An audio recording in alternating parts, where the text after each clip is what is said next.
স্বাগতম। ইংরেজি নববর্ষ বা নতুন বছরকে বরণ করে নিতে আমরা মেতে উঠি আনন্দ উল্লাসে, কিন্তু আপনি কি জানেন গত কয়েক বছরে কেবল 31st নাইটে আতশবাজি আর ফানুসের কারণে সারা দেশে অগ্নিকাণ্ডের ঘটনা ঘটেছে প্রায় শতাধিকেরও বেশি। 31শে ডিসেম্বর 2022 কেবল ঢাকাতে ফানুস থেকে একাধিক দোকানে ভয়াবহ আগুনের ঘটনা ঘটেছিল। একটি মাত্র শখের ফানুস বা ছোট আতশবাজি আপনার বা অন্য কারো তিল তিল করে গড়া স্বপ্নকে নিমিষে ছাই করে দিতে পারে। 2022 সালের একটি নিউজ অনুযায়ী মোহাম্মদপুরের একটি 4 মাস বয়সী শিশু আতশবাজির বিকট শব্দে মারা যায়। এমন ঘটনা প্রতি বছর ঘটার পরও কিন্তু আমরা সচেতন হচ্ছি না।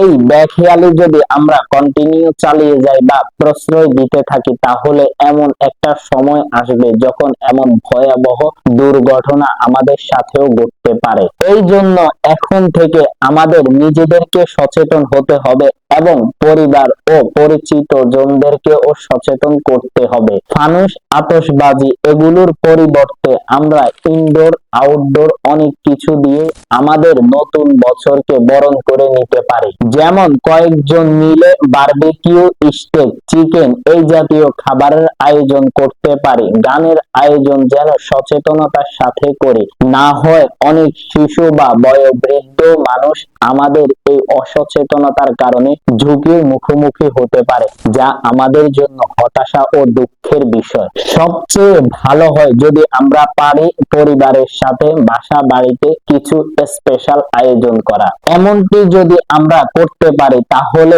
এমন অনেক অপ্রয়োজনীয় কাজ আছে যেগুলি থেকে আমরা বেঁচে থাকতে পারবো, যা আমাদের নিজের এবং আশেপাশে থাকা মানুষ ও প্রাণী কুলের জীবন রক্ষায় অনেক বড় ভূমিকা রাখবে। নতুন বছর আসুক আমাদের সবার জীবনে আলো নিয়ে, আগুন নিয়ে নয়। আমাদের সচেতনতাই পারে একটি দুর্ঘটনা মুক্ত উৎসব নিশ্চিত করতে। আসুন এবার 31st নাইটে নিজে নিরাপদ থাকি এবং অন্যকেও নিরাপদ রাখি। ইংরেজি শুভ নববর্ষ।